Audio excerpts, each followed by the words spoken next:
Hola. Hola. Hello. ¿Cómo está? Ian, hold on here. Let's cross roads here safely. Let's I'll go this guide way. the way. Okay, Sabrina's in charge, so we know we're going to be okay. Started a little too soon. All right, we're good. Wait, hold on. I got the Let me see them. boss that tells me how to walk, where to go. I don't need to think at all. Are we good? Thank you. Yep. I didn't get permission from you yet, so I can't go. So What else do you need permission for? I don't know. You tell me. Hey. Hey. We got a good video for you today. Yes. If you're going to hang out and come walk for us by the sunny beaches. Tell me something good. This thing's vibrating. I don't know what's going on with it. It's like, It's excited about this Right? walk. It's a beautiful day. It's sunny. The boats are in the water in the marinas. So I bet you thought you heard it all from me so far. Like you've seen my teachings and you've said, oh, you know what? I think I got all the material he's ever going to come out with. Yeah. There's more. But wait, I think I got some new ideas for you today. I think you'll find at least one idea, hopefully. Stay tuned. Well, that's the promise of why you're here. What's the benefit? What are you going to get out of the deal, right? I'm trying to give you the benefit. Because I know, even if you play this at 1.5 speed, your time is valuable. And I don't like my time being wasted. So, aside from looking at Sabrina and bonding, with our family, we do have more bennies for you. So the talk I want to give you today, which I think you will find liberating, is called Seeing the Right Thing in the Wrong Way. Yeah. Seeing the right thing in the wrong way. This is what we do when we identify as mortals walking through our human beliefs and our 5 senses. Isn't it interesting that they tell you about in the Bible you're supposed to pray, which means to believe in the unseen? But we do the exact opposite. We believe in the seen. And all of the seen represents the ideas of mortals that walk around in erring confusion because they're looking at the right thing in the wrong way. Oof. Do you get that? I do. I loved it when you came to that, or we heard that earlier. Let me give you an example. God spoke to me clearly today, all right? So if you're in the crypto market at all, even if you got like $10 in there, you probably noticed you got a haircut last night and you might be down to like $7 or whatever, Well, what does that do to you inside, right? What does it do to you inside? It creates The opportunity. an addiction, Yeah. right? Yeah. It's very addictive. Yeah. And then, so what do people do? They watch it more and more and more and more and more. But not everybody does. Like Michael Saylor says, it's all just a bunch of noise. Just who cares? Mm-hmm. He doesn't care, right? Because he's not what you consider stupid money. He's coming from smart money. So what I want to do is I want to show you guys how to be the smart speculator, okay? Ooh. A smart speculator on all things related to life. Ooh. Not just your gold or your crypto or your business or whatever. Your real estate. Whatever you think, okay, here's where the right thing and the wrong belief, right? The right thing is that God's provision is the right thing. The wrong belief is that it's coming from crypto or that it's coming from your business. Or coming from your crystals or your essential oils. Exactly. So what do we do though? We walk around looking at the right thing in the wrong way. So we get up in the morning and we say, wow, what a beautiful day. I should check the portfolio and see how we're doing. And you look at it and guess what? What does the human mind say? We lost what? And okay, if you're in I use the crypto as an example because it's the best gauge to show you how this plays out, because the same thing happens in your relationships, it happens in your businesses, it just goes on different time parameters. See, crypto will shake you up in a day, whereas your relationship might take a few months to get you to that place. For your whole life. Yeah. You want to go out to the lighthouse? Sure. It'll be different. I don't care. It says it's blocked off. I don't really want to crawl under there though. Step over it, but if you don't want to. Nah, let's go this way. Let's just go this way. Alright. Okay, so all I'm saying is that here's what crypto is to me. It is a wonderful opportunity for you to gauge your human interaction with divine substance. All right? Because what you're dealing with is the warring tensions between the unreal and the real. So you're seeing a crack in the matrix. You're seeing this idea of Bitcoin, which is sovereign capital. It's your sovereign keys, which has always been that way. You've always been one with God. You've needed no middleman, no outside governance, nothing else outside of you to tell you what to do, because your mind is an equal to God's mind. And so the warring belief that comes against that, and I told Sabrina this, I had to pause this when I heard this today, is that you believe your mind is lesser than God's mind. Or you believe that there is a difference between the two. Well, it implies separation. Yeah. It implies a belief that I am separate from God. It means that you are drunk. Therefore, as a drunkard, as Jesus called it in the Gnostic Gospels, he said they were all drunk. They couldn't see the Son of Man. They saw the illusion. Woe unto you who sees the Son of Man.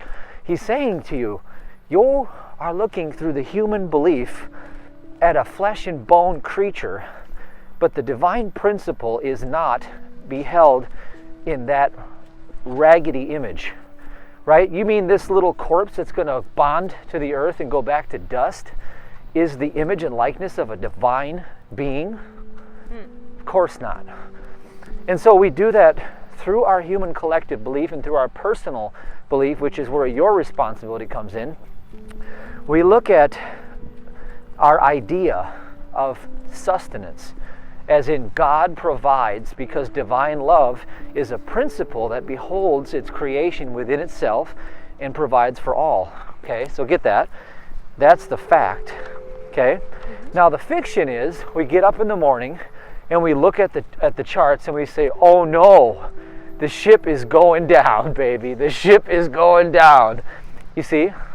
But did that ever come into the middle of the principle, and did that take over the reins? Did that become the ruler? Is that the ruler? I think the emotion is. Well, it's not the ruler. It's a lie. And so let it be. It's a lie. So. Yeah. Ooh, move. Oh yeah. You wanna walk on. So. Hi.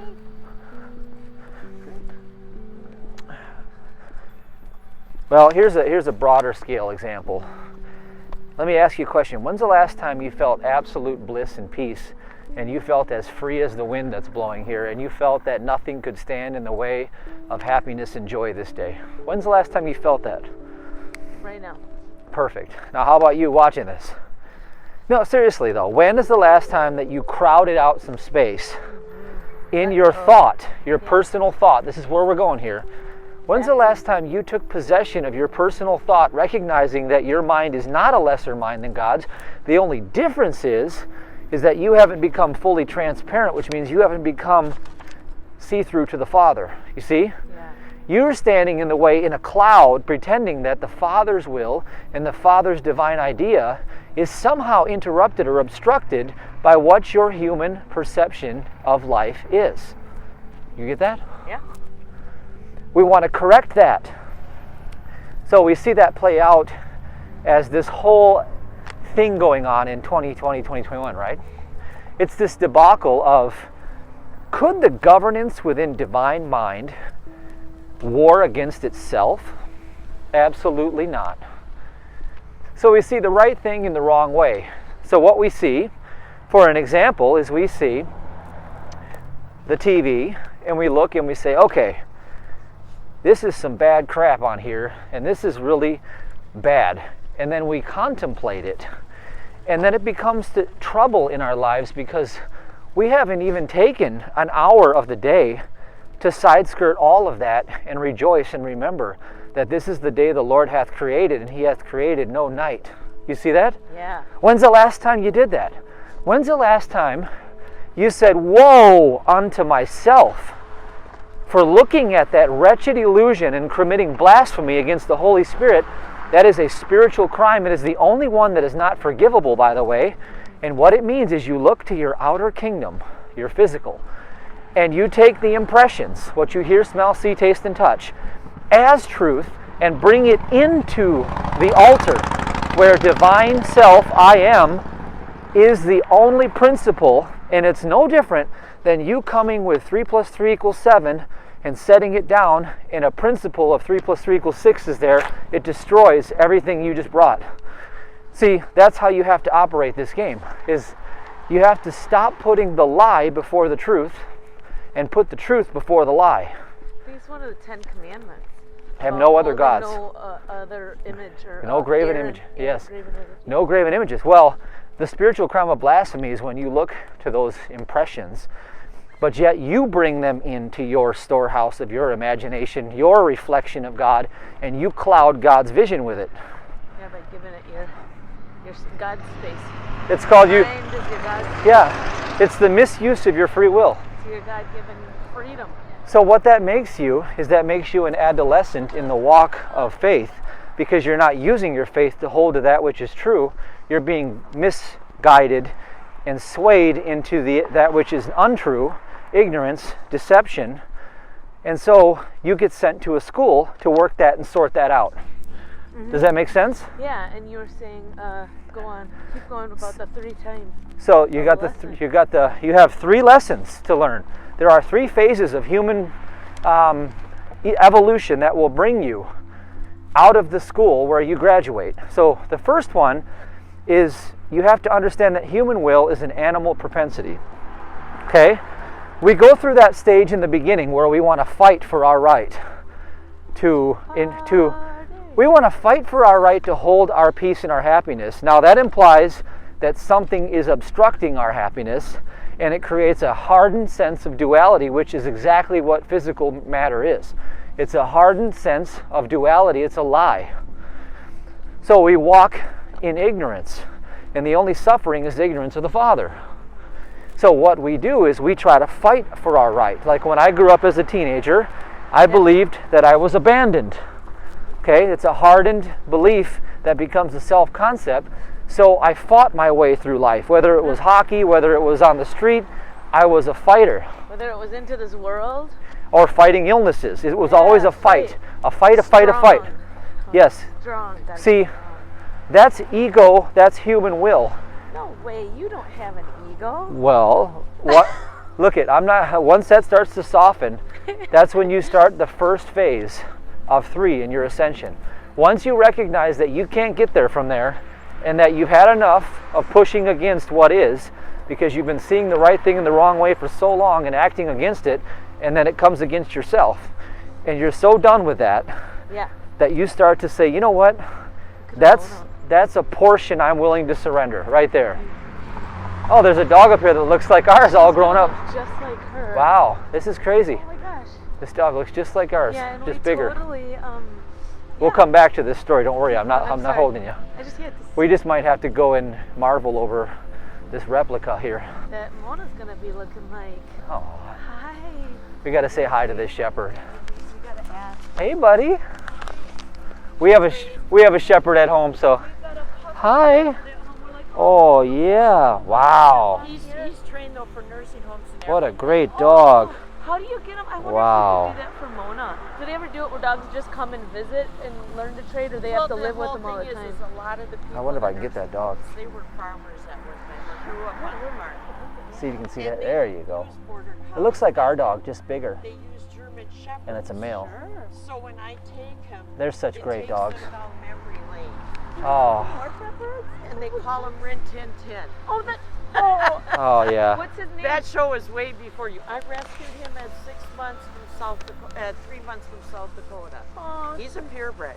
well, yeah, he's beautiful. Ours looks. I could show you a picture of our puppy. There's so many She's only purebreds 9 out there months. that need homes. Yeah, she's. Missouri is the worst. They Really? have such a problem with so many German Shepherds and rescues. It's terrible. Oh. Oh. Well. What a beautiful. Oh, thank you for letting us. say Yeah. hi. Oh, he's a good boy. Oh, he looks great. Hey, it's great Yep. to see you. Enjoy your day. Oh, maybe we'll bring Shepherd. Maybe we'll bring Mona to the Yeah. nursing home. Anyways, go on. Okay, so you're going through the 3-phase process of coming back to the Father, okay? So phase number 2, and this is where primarily, my book Allow, Mastering the Law of Least Effort. Let's look at the journey of my own process. I wrote that book, that's phase 1, because I was learning that the law of least effort and allowing Yeah. was a principle that was going to serve me more than human will and aggressiveness and want and lack. Yeah. Okay? Force. Pushing against force, Yeah. yes. Power versus force. Fight. Power versus force, Yeah. right? I was using power my whole adolescent life, and I started to, or force, force. Then I learned power was the opposite, right? Letting go, letting God. So I wrote the book, Allow, because that was the idea. I was learning to allow. Okay, so now you come and, then I was tweaking things out with ask until it's given. Okay, so that's still an extension of Allow. the first phase. That was first phase material. There's plenty of ego in that material, and there's plenty of tug of war between choosing the lower density human carnal drives of life, okay? Like, what the Eastern religions would call your lower chakras down, right? Uh-huh. You see that? Yeah. But we want to get into the higher aspects of our divinity. That's how we come up and out, right? So now the new book, Trust, the Most Powerful Force in the Universe, aims at step number 2, phase number 2. That's when you discover that you are here to reflect the fruits of the Spirit and to be the reflection of God, the image and likeness of, which also intensifies the school lesson, because what happens is you have to graduate not in an environment where you're not tested, you have to be tested. So you get to go through the fire of the human death of the ego self, so that you learn that no matter what comes against you, the only appropriate response is love, peace, kindness, gentleness, meekness. You see, praise of the Father, what I talked about 3 videos ago. Praise the Father is the conglomeration of all the fruits. Okay? But if somebody comes up and ticks you off, right, you have to see with spiritual eyes. And this is where you'll ascend out of step 2 and go into phase 3, which is where you are transparent with the Father, which is you're not even there anymore. It's just God. And you get there by using every opportunity. And this is why crypto is so great, because it gives you opportunities every day, up and down. See, don't get misled when it goes up and think that it's your source either. It's the same coin on the other side. You get that? Yep. So if it goes up 500%, you didn't get rich, you didn't do that. That's grace. Because if you think you did it, you might have to learn what I did back in 2013, where you get it all and then it all goes away. And I believe that's why a lot of people who get it all so quick and it goes away so quick is because they never got the lesson, because they're still seeing the right thing in the wrong way. So it doesn't matter what happens out there, the principle never changed. So by faith, we hold to those principles, and by doing so, we dissolve ourselves. We eliminate ourselves from the equation, little by little, and then greater and greater, and then greater is He that is in me than is in the world, and all of a sudden, I of myself can do nothing, but the Father in me doeth. See? That's how you go through these 3 phases. So we are somewhere between 2 and 3 collectively, in my estimation, from where I stand in consciousness, because I can only look through my own looking glass. Perspective. So you can see with the work that I publish, I kind of document my life, is I'm between 2 and 3. Now step 3, we don't know when that hour will come. We just have to keep progressing on our spiritual path. So if you're into my work and you're following my work, I wanted to share with you kind of where we are at collectively with these ideas and where this is going. Now, I'm going to tell you where I got this 3-phase idea. I got it from someone who demonstrated it. So Mary Baker Eddy wrote on page 107 in her book, Science and Health, and she talked about how man has to go through the 3 stages and 3 phases of surrender. Okay? And then the reason why I choose her is because she had demonstrated all of it. She had demonstrated overcoming the beliefs of the body and sickness.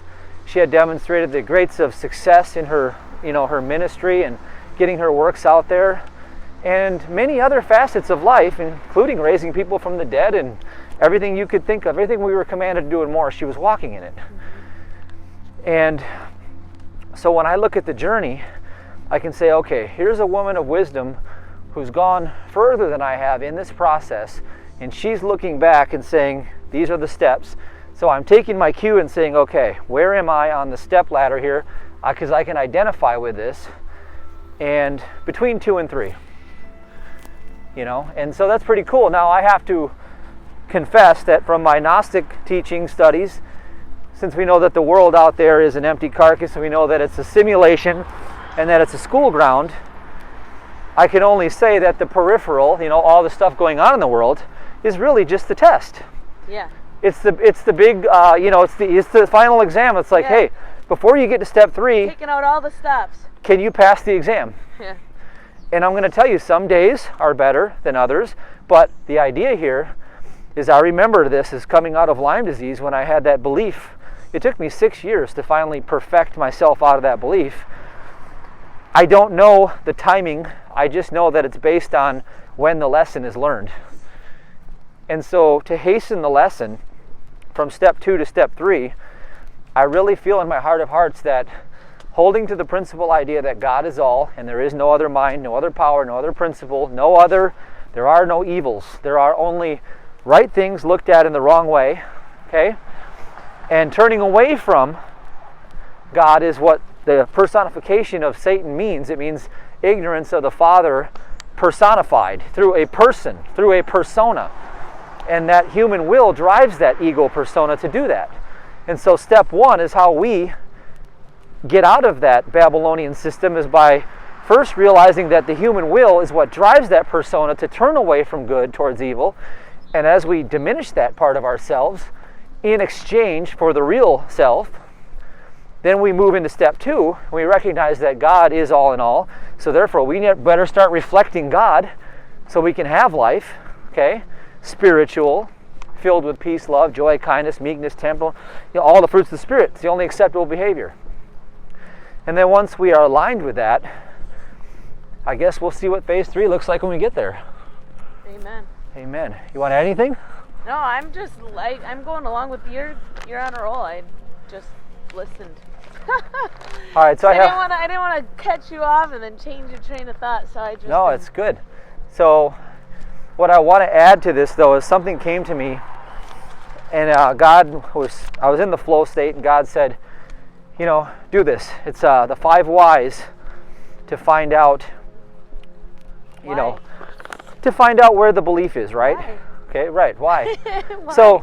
So whatever's troubling you, spiritualize it into thought. You know, you could say, for instance, this knee pain, right? You could say, okay, that's a belief, it's an idea. It's a belief that you have a physical knee and that matter could suffer pain.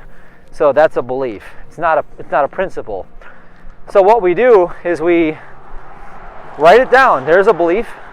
Okay, so why do I believe I have a knee and this and that, right? Ask the question again.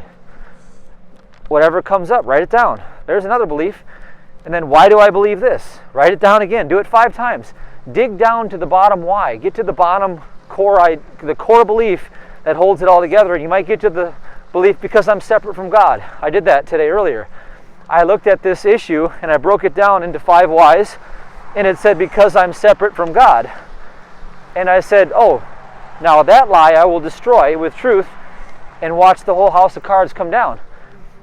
Now man cannot exist separate from God, because man means manifest, which means reflection, image, and likeness of God. And God created all, called it all good, and you can't possibly exist outside of existence, so there's no possible way you could be separate from God. Woo. So I just destroy it, just like that. So that's what you do. Destroy those beliefs and guard thy heart with all diligence, because out of it come the issues of life. And I really believe we'll be in phase 3 here shortly. It's kind of like the flight's about to take off. I can hear the dings going off, and the stewardess is, checking everything. Put up your serving tray. Yep, folks. We are preparing for takeoff here. If you could just buckle your seat. We're going to be moving from phase 2 to phase 3. Upright.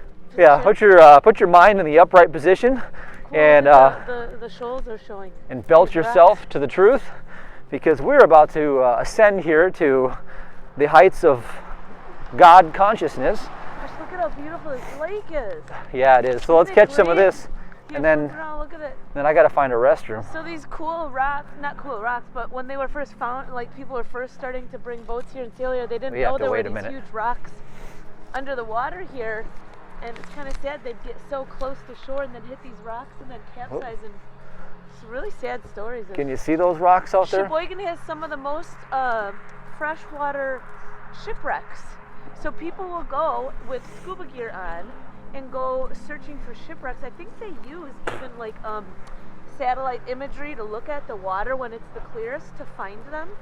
There's one guy at the yacht club who has a spot he says nobody's found yet, and he knows or something he has it marked. Huh. Anyways, kind of interesting, huh? I love old history. I love history. Awesome. So let's go up here and we'll sign off. And Yeah, because we need to walk back to get to the kids. 25 minutes, that's long enough for you guys. I don't want to keep you all day. Hopefully you loved it. We had a great Oh time. my, there I am. Ha ha ha! Take care. All right, bye.